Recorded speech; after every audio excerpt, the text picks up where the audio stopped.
Hi, welcome back to Anu story world. ఇవాళ నేను చెప్పబోతున్న కథ రావి నూతల సువర్ణ కన్నన్ రాసిన దేవతా సర్పం అనే కథ. అనగా అనగా కలవగుంటు అనే గ్రామంలో పార్వతమ్మ అనే సంపన్నురాలు ఉండేది. ఆమెకు 4 కొడుకులు.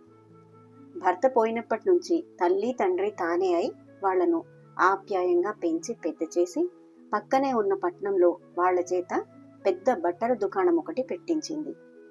తర్వాత కొడుకులు 4 తగిన సంబంధాలు చూసి పెళ్లి చేసింది. పార్వతమ్మ మనసు మంచిదే కాని తగని పిసినారి. ఇంట్లో లక్షలు మూలుగుతున్నా పైసా ఖర్చు పెట్టడానికి కటకటలాడిపోయేది. తిండి కూడా సరిగా ఖర్చు పెట్టనిచ్చేది కాదు. ఆమె మనస్తత్వానికి కొడుకులైతే అలవాటు పడిపోయారు కానీ కోడళ్లకు మాత్రం చాలా బాధగా ఉండేది. వాళ్ళు పిండి వంటలకి మొహం వాచిపోయారు. భర్తలకు చెప్పుకున్నా ఫలితం లేకపోవడంతో వాళ్ళు తమలో తాము మనస్తాపం చెందసాగారు. ఎప్పుడైనా అత్తగారు ఏ ఊరైనా వెళ్తే అప్పుడు తమకిష్టమైన పిండి వంటలన్నీ చేసుకుని తినాలనుకునేవారు. అయితే పార్వతమ్మ ఒక పట్టాన ఎక్కడికి వెళ్లేది కాదు. ఒకసారి పార్వతమ్మకు పక్క ఊళ్ళోనే ఉన్న తమ్ముడి దగ్గర నుండి కబురొచ్చింది. ఆమె మర్నాడు ప్రయాణం పెట్టుకున్నది. ఆ క్షణం నుంచి కోడళ్ల ముఖాలు వెలిగిపోయాయి.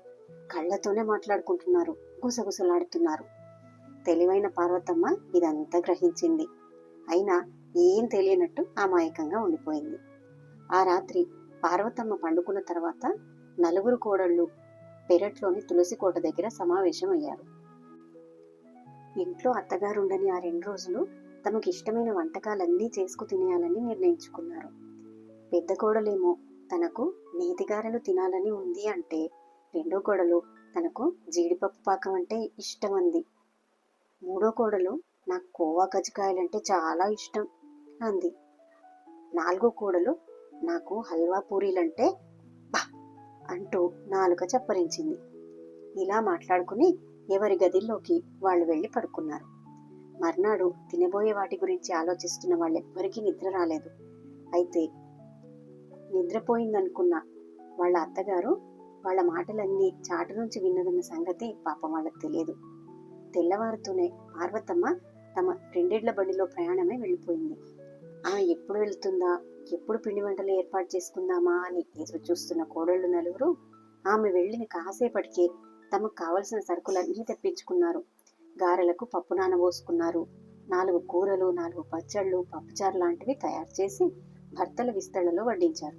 వాళ్లకు చాలా రోజుల తర్వాత మంచి భోజనం చేస్తున్నామని ఆనందంగా ఉన్నా తల్లికి తెలిస్తే ఏమంటుందో అని హడలిపోసాగారు.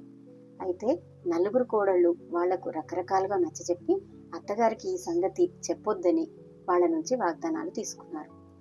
అన్నదమ్ములు 4 పట్నానికి ప్రయాణమయ్యాక కోడళ్లు పిండి వంటల పని ప్రారంభించారు. ముందుగా నెయ్యి కరిగించారు. తర్వాత పప్పు రుబ్బారు. ఇక పొయ్యి వెలిగిద్దాం అనుకుంటూ ఉండగా ఎవరో వీధి తలుపు తట్టిన శబ్దమైంది. పెద్ద కోడలు వెళ్లి తలుపు తెరిచి చూస్తూనే కొయ్య బారిపోయింది. ఎదురుగా అత్త పార్వతమ్మ. పార్వతమ్మ చేతిలో ఒక బుట్ట పట్టుకుని ఆయాసపడుతూ, అబ్బబ్బబ్బా, ఏమెండలు, ప్రయాణం అర్ధాంతరంగా ఆపుకుని తిరిగి రావాల్సి వచ్చింది అంటూ లోపలికొచ్చింది. అత్తగారి గొంతు వింటూనే కోడళ్లు నిలువునా వణికిపోతూ మైదారవ్వ, పంచదార లాంటివన్నీ గబగబా దాచేసి నడవలోకి వచ్చేశారు. ఏమిటే ఈ నీతి వాసన అంది పార్వతమ్మ ముక్కుపుటాలు పెద్దవి చేస్తూ. అబ్బాయి, ఏం లేదత్తయ్య, నెయ్యి అయిపోతే వెన్న కరగబెట్టా అంది పెద్ద కోడలు. మిగతా 3 కోడళ్ళు ఆమెకు వంతపాడారు. అన్నట్టు నెయ్యి అంటే గుర్తొచ్చింది, మధ్యలోనే ఆగిపోయిన నా ప్రయాణంలో తమాషా జరిగింది అన్నది పార్వతమ్మ దగ్గరలో ఉన్న కుర్చీలో కూర్చుంటూ. ఏమిటా తమాషా అత్తయ్య అంటూ కోడళ్ళు 4 ఆమె చుట్టూ చేరారు. నేను మన బండిలో బయలుదేరానా, సరిగ్గా మా తమ్ముడి ఊరుకు యువతలో ఉన్న అడవి చేరేసరికి అక్కడ మన ఎద్దుల్లో ఒకదాని కాల్లో పెద్ద ముళ్ళు కుచ్చుకున్నది. అంతే, అది కాలు తీసి కాలు వేయలేకపోతుంటే పాలేరు ముళ్ళు తీసేందుకు పూనుకున్నాడు. నేను అంత దూరంలో ఉన్న ఒక పాడుబడ్డ మంటపం దగ్గరికి వెళ్ళాను కాసేపు కూర్చుందామని. చిత్రంగా అక్కడ నీతిగారెల వాసన గుప్పన కొట్టింది అంటూ క్షణం ఆగింది పార్వతమ్మ. నీతిగారెల మాట వింటూనే తుళ్ళిపడి సర్దుకుంది పెద్ద కోడలు. పార్వతమ్మ చిన్నగా నవ్వి అక్కడ విషయం ఏమిటో తెలుసుకుందామని నేను అటుకేసి బయలుదేరాను. కొద్ది దూరంలో పెద్ద పెద్ద కోవా కజ్జికాయల్లాంటి గుడ్లు కొన్ని కనిపించాయి. అవి దేని గుడ్లో అర్థం కాక నేను మరి కాస్త ముందుకు నడిచాను. అంతే, నా గుండె దడదడలాడింది. అని ఆగింది పార్వతమ్మ. అక్కడేం కనిపించింది అత్తయ్యా అని అడిగింది. కోవా కజ్జికాయల మాట వినగానే అదురుకున్న మూడో కోడలు తన అదురును కప్పిపుచ్చుకుంటూ, ఆ అదే చెప్పొస్తున్నాను. అక్కడ ఒక గోధుమ వన్నె తాచు పడగ విప్పి ఆడుతోంది. దాని పడగ ఎలా ఉందనుకుంటున్నారు? ఎంత పెద్దగా, అచ్చం హల్వా పూరీలా నిగనిగలాడిపోతుందనుకోండి అంది పార్వతమ్మ. తర్వాత ఏం జరిగిందత్తయ్యా అని నీరసంగా అడిగింది. హల్వా పూరీలంటే తగని ఇష్టం అని నాలుగో కోడలు. వినండి మరి. ఆ పామును చూసేసరికి నా గుండె ఆగినట్టయింది. వెనక్కు తిరిగి పారిపోదామా అనుకునేంతలో అక్కడికొక సాధువు వచ్చాడు.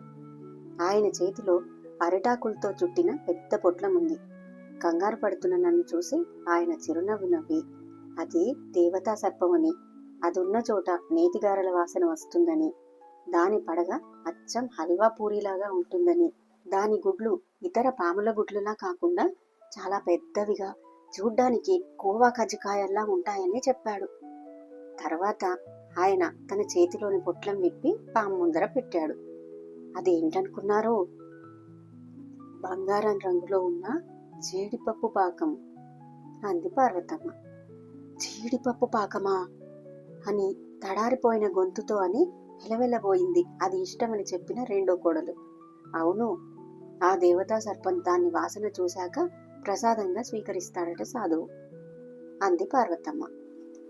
ఇంత విన్నాక కోడళ్ళు నలుగురికి తాము వేసిన పథకం అత్తగారికి తెలిసిపోయిందని, అందుకే ఈ పాము కథ అల్లిందని తెలిసిపోయింది.